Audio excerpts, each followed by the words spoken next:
guys, welcome back to the channel. Today we have A Long Time Dead by Samara Breger. So this is a vampire book. We got this from our Unplugged book box, the adult fiction book. And I tell you now, this book definitely did surprise me because I thought, you know what, I don't know if I'm actually going to like the book, but surprisingly, it did. Anyway, this is the cover, which from the original art cover, completely different, and I love this version better. So you have these red sprayed edges, both, well, one to red, one to black. It's red at the top because you've got the blood dripping down.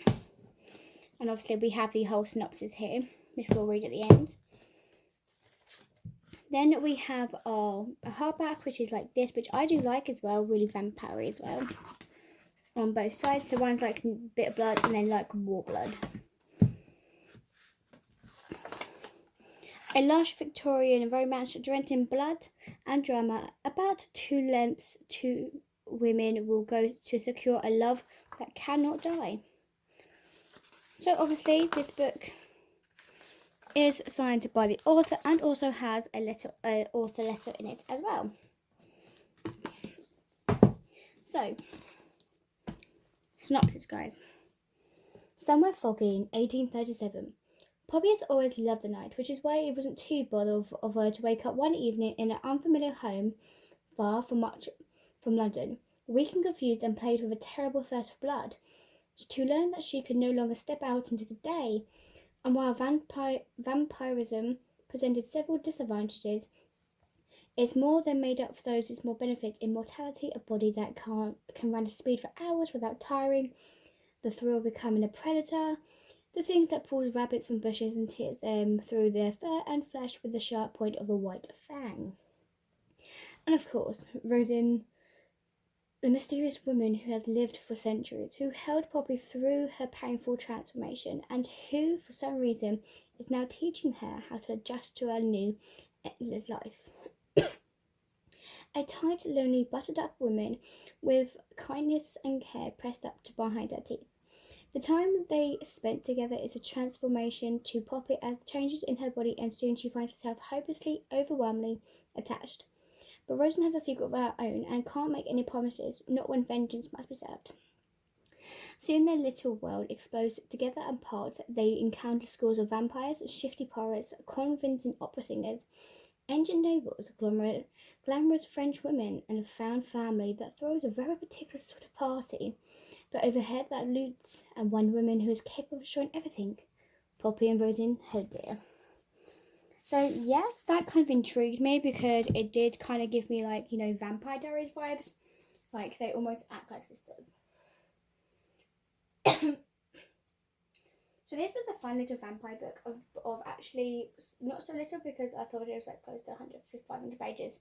And this book writing, look how small that writing is, like dang. I enjoyed this for the most part. I will say that with Poppy acting sometimes got over a little over the top. I didn't love the way she treated and acted towards Rosin all the time, but I love the brood and the family like aspect. My biggest issue is for me is that once the main character has feelings for love interest, I have no idea decide to see them have sex with others. I know the vampires and blah blah blah, but I don't need to see that on a page. Like, for some reason. So if you're following these new turned vampire, Poppy and her vampire companion Rosin, as they fall in love and fight to be together. Poppy and Rosin, along with all other characters in the story, are completely, incredibly complex. Their thoughts are more made them feel real and makes their stories more satisfying. So the writing in this is lush,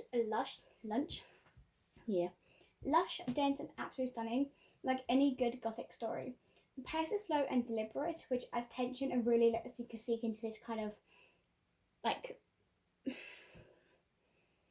let's make it serious. So when you sit in a corner, you're sad and dumpty. So it's kind of like sitting like that, but you're sitting in a corner in October or something, reading this book with your blanket around you, being nice and warm. You got your pumpkin spice latte, your PS Lel, all that shit.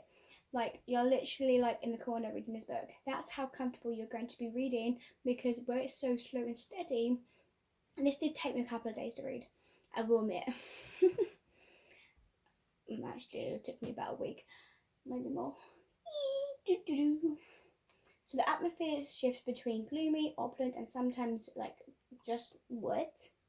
So this isn't like most of the light-hearted paranormal romances that are currently so popular. It's darker and has a vibe that's more like an interview with the vampire by Anne Rice, which I think I actually didn't know if that. I never actually did a review for that. I can't remember.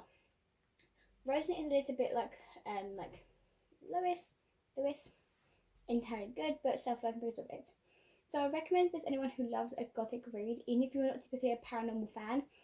But just think about it. This is kind of like two people finding themselves, loving each other, but has a founding family that has a secret and some other things going on, and they are trying to protect each other from these things. If that makes sense. Again, obviously, sorry, just saw something. So I did actually enjoy this, but I don't think I'm actually maybe not going to have this on my shelf. It's just obviously something that it has to like proper wow me. So it's a good book and everything, but it's just not something that I am going to have on my shelf. Nothing against the author or anything like that. It's just something like that I definitely would not keep. But I know a friend of mine who would definitely like this book, and she will love this book. Trust me on that.